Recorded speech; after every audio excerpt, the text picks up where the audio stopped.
Eu quero cumprimentar o Dr. Márcio, o desembargador Márcio, agradecer muitíssimo pelo convite, dizer da minha satisfação de estar aqui na mesa junto com o Guilherme, sempre um prazer revê-lo, Guilherme. Cumprimentar o Dr. Márcio Schiffler, que tenho o prazer de conhecer hoje, cumprimentar o desembargador João Batista, dizer da minha satisfação em conhecer o Dr. Paulo Pinto de Albuquerque nessa ocasião, rever tantos amigos e amigas aqui, ex-alunos, o caro presidente do Instituto dos Advogados do Paraná, Dr. Tarcísio Kreutz, e elogiar, desembargador Márcio, essa iniciativa de discutir, em primeiro lugar, liberdade, nesse momento que nós vivemos, porque discutir liberdade a gente nunca discute a frio. Ou melhor, existem situações em que a gente discute mais a frio e outras menos a frio. Esse nosso momento é um momento que requer que discutamos liberdade, porque hoje é um momento um tanto mais difícil, como a própria fala do Guilherme demonstrou, num sentido, de discutir liberdade. Liberdade hoje é tema da imprensa, hoje é tema do Judiciário, do Ministério Público, todos estão discutindo nesse exato momento a tramitação dessa lei do abuso de autoridade, por exemplo. Liberdade é tema básico para as universidades.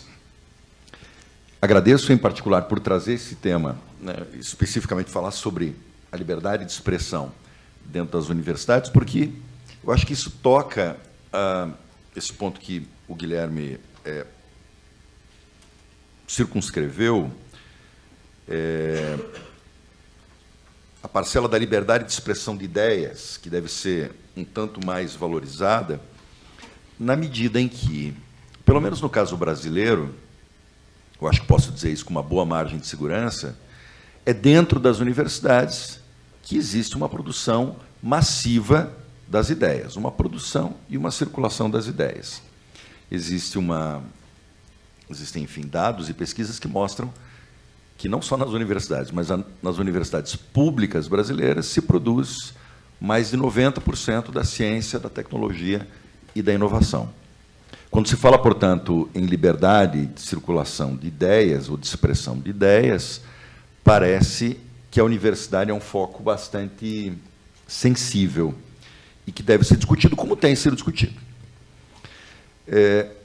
Quando eu recebi o convite do desembargador Márcio, eu pensei, que abordagem que eu faço? Eu faço uma abordagem um pouco como historiador, um pouco como professor de direito, um pouco como gestor universitário que sou hoje. Então, eu vou pedir licença, Márcio, para falar um pouquinho de tudo, um pouquinho de cada experiência, tentando, enfim, que ao final tenha um certo fio de coerência nessa exposição. E eu quero partir, digamos, de um nível mais concreto para, na sequência, fazer um nível um tanto mais abstrato enfim, de abrir um pouquinho as conclusões. Mas eu quero partir desse nível concreto porque eu acho que todos nós temos que partir da seguinte constatação. Hoje em dia, a discussão sobre liberdade, particularmente sobre liberdade de expressão dentro das universidades, está na pauta. A gente tem visto isso acontecer a todo momento. E não é de agora, né? É de alguns anos. Me lembro, em particular, de manifestações que a Universidade Federal do Rio de Janeiro recebeu do Ministério Público Federal daquele estado para restringir ou não fazer determinado tipo de evento. Emblematicamente, no ano de 2016, houve uma intervenção em Brasília, na UNB, de um curso chamado, que era, na época, assim, que era denominado um curso sobre o golpe. Enfim, as diferentes interpretações sobre o impeachment da presidente Dilma, na época, houve um curso sobre o golpe, uma intervenção direta estatal para restringir o debate e a circulação a partir daquela perspectiva ali escolhida, coisa que, aliás, acabou causando uma reação na maior parte das universidades brasileiras, de todas elas fazerem o seu próprio curso sobre o golpe. Semana passada aconteceu, não sei se viram, aqui no Instituto Federal do Paraná, um político de esquerda, Guilherme Boulos, veio para fazer uma palestra para os estudantes E ali não foi uma intervenção judicial, nem do Ministério Público, mas uma própria intervenção interna. O Instituto Federal estava no momento eleitoral em que decidiu-se que não, isso aqui não vão poder misturar as coisas, etc. Ontem mesmo vi uma notícia de que algo aconteceu na Faculdade de Direito da PUC. Isso que eu estou falando das coisas que saem na imprensa, que saem decisões judiciais ou intervenções do Ministério Público, para não falar daquilo que hoje circula nos discursos, nas redes, no WhatsApp. Alguns defendendo a liberdade irrestrita dentro das universidades, de expressão de ideias, outros defendendo a intervenção em vista do perfil, e aqui, claro, estou falando tudo entre aspas, né, que as universidades hoje assumem, sendo excessivamente politizadas e que, portanto, tem que ter um discurso, de certo modo, restringido. Eu conto para vocês uma experiência que tive há poucos meses. Aqui em Curitiba tem uma instituição chamada Instituto Democracia e Liberdade, que é formado, sobretudo, por uma parcela empresarial, de inspiração liberal, que me chamou para conversar com eles, eu me dou muito bem com eles, sobre o seguinte tema: a doutrinação de esquerda dentro das universidades federais. Claro, porque isso é o que está circulando aí para o WhatsApp, como todos sabemos. Eu fiz uma apresentação, Guilherme, Márcio, para o WhatsApp, PowerPoint, né, que eu colocava a pergunta, falava, vamos começar já no ponto. Existe propagação de ideias de esquerda nas universidades federais? Eu apertei o botãozinho do PowerPoint, a resposta é sim. E dei uma pausa dramática, inclusive, e todo mundo ficou... Estavam esperando que eu respondesse outra coisa. Daí o próximo slide. Existe propagação de ideias liberais nas universidades federais? A resposta é sim. Existe hegemonia dentro das universidades de ideias de esquerda? E aí, eu que venho da Faculdade de Direito, preciso lhes falar da minha experiência de hoje conhecer a universidade não tanto mais. Sou reitor há pouco mais de 2 anos e meio. Depois de conhecer a Faculdade de Medicina, das Ciências Agrárias, do setor Palotina, das engenharias, das biológicas, das exatas, eu posso dizer para vocês, com uma grande margem de segurança, que não há uma hegemonia de pensamento de esquerda dentro das universidades. O que eu segui dizendo aos amigos do Instituto Democracia e Liberdade? O que existe na universidade é pluralidade de ideias, é confronto de ideias, que podem ser ideias, inclusive, muito antagônicas, que se confrontam, mas é uma batalha das ideias. E daí eu lhes disse a eles, né? Porque eles estavam esperando também alguma resposta. O que você vai fazer? Que providência que você vai tomar contra esse patrulhamento? Eu falei, vejam, vocês que são liberais, e que, portanto, têm como base a defesa da liberdade e da liberdade de expressão, que, de certa maneira, é a mãe das outras liberdades, e vocês que são liberais e que têm como base o culto da ideia do pluralismo político, o que se faz com relação a uma eventual hegemonia da propagação de ideias de um lado em detrimento de outro, coisa que, inclusive, a gente pode dizer. É uma situação tremendamente delicada. Claro, existem os limites da lei, sobretudo em momentos eleitorais, nem preciso dizer isso aqui para essa plateia, mas não é só isso que se discute hoje, percebam. O que se discute é que a universidade, eventualmente, hoje, está esgotada de determinadas ideias que precisam hoje ser contidas. E isso é uma questão grave que precisa ser discutida. Do ponto de vista jurídico, eu acho que essa questão, no ano passado, justamente, foi razoavelmente resolvida pelo Supremo Tribunal Federal. Como todos lembram, no momento eleitoral, mais de 20 universidades brasileiras foram objeto de intervenções pela Justiça Eleitoral por suposta propaganda eleitoral irregular, propaganda irregular, né, no momento eleitoral.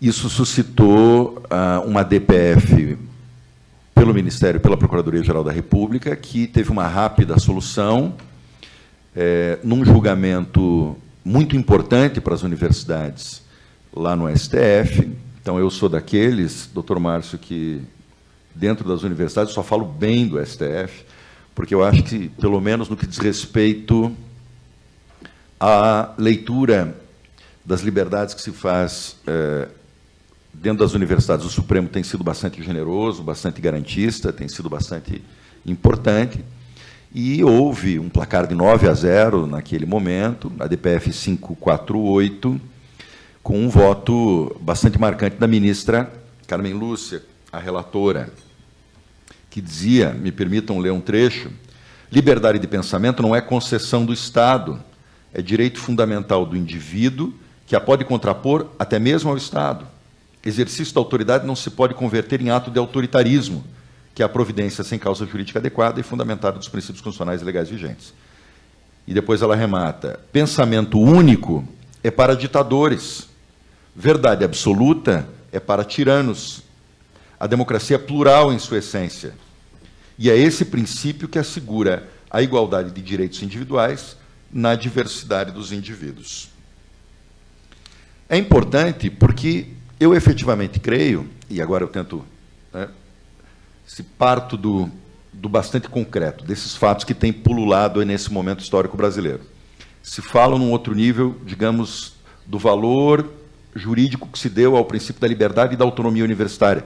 Aqui, na verdade, uma decisão que articula muito a liberdade de expressão, a liberdade de reunião, o princípio da autonomia universitária, no artigo 207, e a ideia do pluralismo político como enfim, fundamento da República também. Se parto daí, agora eu gostaria de falar de alguma coisa um tantinho mais ampla, que transcende, portanto, a discussão da liberdade até como um valor jurídico constitucional. É de falar do valor da liberdade para todos nós, em termos civilizacionais, dentro dos espaços universitários.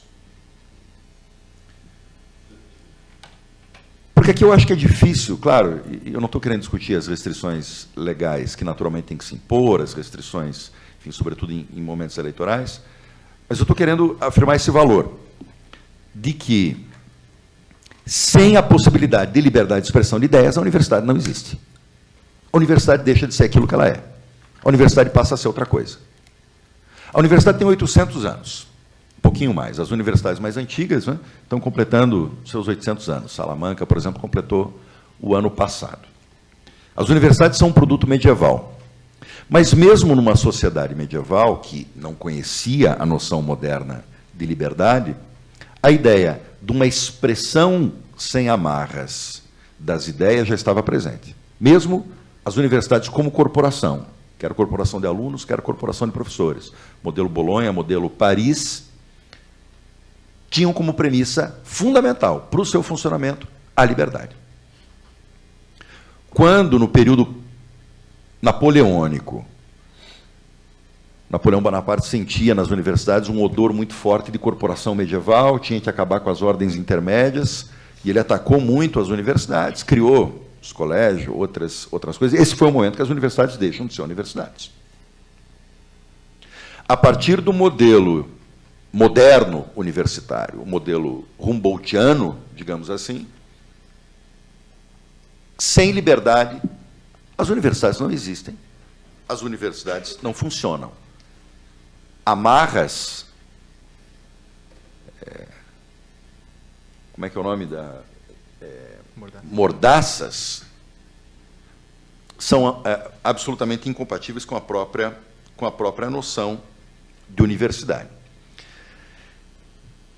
Eu queria partir dessa premissa, então, me permitam falar, porque acho que isso me dá a possibilidade de falar sobre dimensões de liberdade nas universidades que são importantes no nosso debate contemporâneo, falar sobre, enfim, uma proposta, ou uma parcela específica de uma proposta legislativa, que eu acho que todos e todas já ouviram falar, que está exatamente em pauta agora, que é uma proposta legislativa para impactar profundamente no sistema universitário brasileiro, que veio agora no meio do mês de julho, que é o chamado Futurice do Ministério da Educação, que tem até propaganda na televisão agora, muito bem feita, está convencendo a população, efetivamente, do ponto de vista publicitário.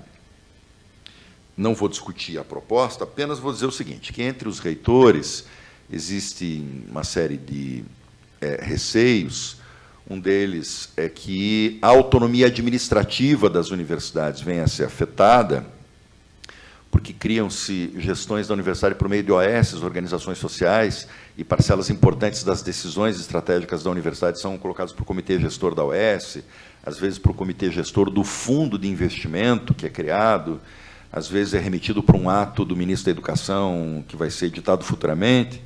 Então, tem uma questão forte no que diz respeito à restrição da autonomia administrativa, mas também existem preocupações muito fortes com relação à restrição, para usar o texto, a redação do texto constitucional, da autonomia didático-científica, daquela possibilidade que a universidade tem, enfim, no final das contas, de fazer circular livremente todas as suas ideias. E por quê que essa proposta, que eu uso apenas como gancho, eventualmente causa esses receios?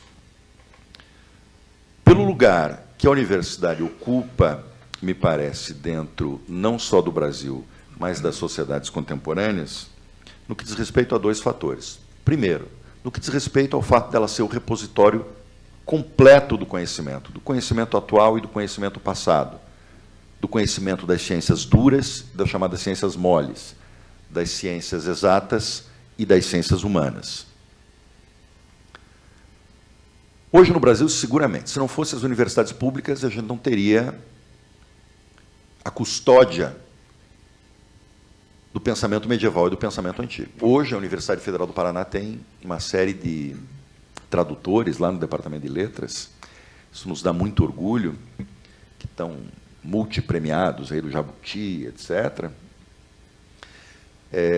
do grego, do latim, fora os outros tradutores, enfim.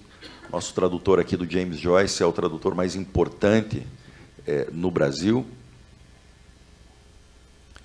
E esse é o tipo do conhecimento que esse programa Futurice acaba não deslocando. Eu preciso contextualizar aqui. O programa Futurice é um programa para inovação e empreendedorismo das universidades, é um programa para colocar mais dinheiro privado dentro das universidades. Aliás, nenhum problema com isso, hein, gente? A gente precisa vitaminar o empreendedorismo, a inovação, outras fontes de recurso, nada contra isso. Mas a questão que preocupa são os eventuais efeitos colaterais de um programa que é focado efetivamente nisso para outras áreas do conhecimento que não têm essa natural capacidade de articulação com o mercado, como é o caso dessas que eu acabei de mencionar. História, filosofia, estudos das humanidades, estudos das artes, etc., etc. Eu conto sempre uma história. Eu passei um período de estudos na Itália, 15 anos atrás, e no centro de estudos em que eu estava, tinha um grande frisson por um evento que ia acontecer, estava sendo muito esperado, porque ia ser, inclusive, o confronto de duas escolas, uma romanista e outra de um historiador do direito medieval, e lotou o auditório para olhar aquele duelo de titãs sobre o seguinte tema, Márcio: a natureza dos contratos face à recuperação do direito romano no ius comune do século XII. Lotou. Que eram, enfim, uma perspectiva romanista de um lado, uma perspectiva, enfim, de um historiador do direito do outro. Quando que nós podemos ter esse tipo e tantos outros tipos de discussões acadêmicas, teóricas, como repositório do conhecimento, se não nesse modelo de universidade que hoje nós temos e que tem sido tão questionado? Universidade, portanto, como repositório absoluto do conhecimento.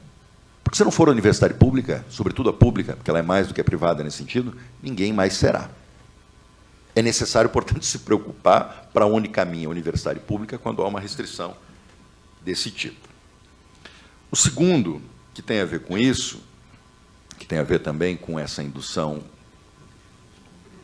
do programa Futurice a um certo tipo de saber e a uma certa forma de restrição à autonomia universitária, à autonomia didático-científica, é a sua ênfase precisamente Vejam, então, isso não tem a ver necessariamente agora com as ciências humanas, né, que tem toda uma controvérsia particular. Uma ênfase nas chamadas ciências aplicadas. A famosa visão utilitarista e pragmática que muitos querem imprimir para a universidade. Aquela pergunta que eu, como reitor, ouço sempre: mas para que serve a universidade? O que vocês fazem de produtivo ou de positivo para as universidades? Que é uma pergunta bastante filosófica e que precisa de muitas mediações para ser respondidas. Eu vou ter aqui essa questão, é importante porque o programa Futuros, ele precisamente aponta para isso. A universidade seja pragmática. A universidade faça pontes com o setor produtivo naquilo que o setor produtivo quer e aquilo que lhe interessa. Ciências aplicadas. Essas são as que o Brasil precisa. Um pouco isso que é o subtexto.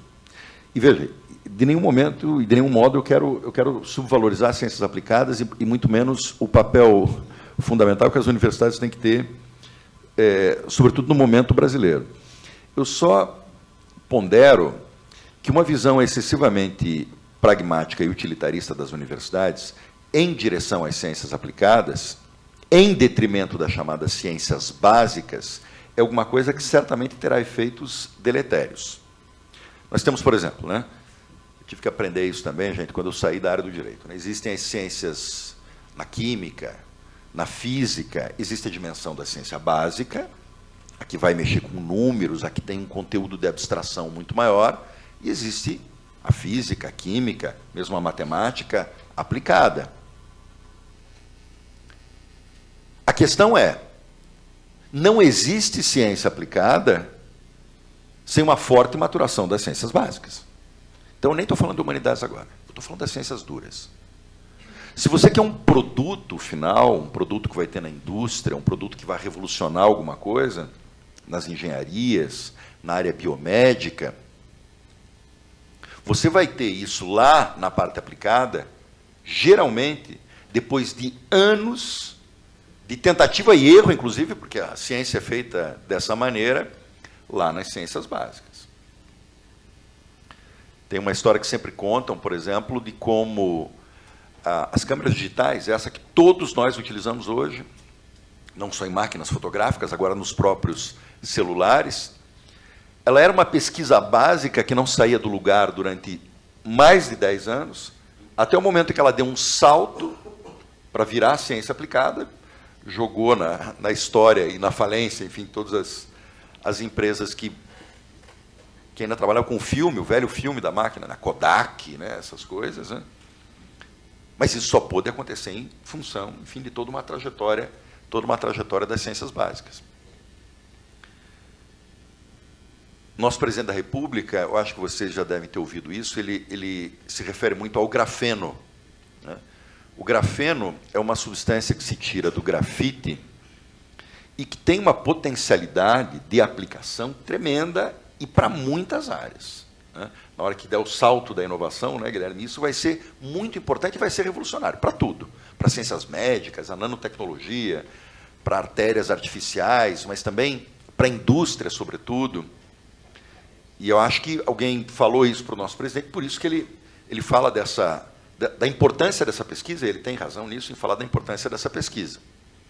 A gente só discorda que, quando ele fala da importância dessa pesquisa, ele cita o Mackenzie, né, como a cúspide da pesquisa brasileira sobre o grafeno, o que absolutamente não é verdadeiro, né? Quer dizer, aliás, a grande autoridade do grafeno na Mackenzie é formada, fez seu mestrado, doutorado e pós-doutorado aqui na UFPR, e a UFMG, a Unicamp, a USP tem uma pesquisa sobre o grafeno muito maior. Mas o meu ponto aqui é outro.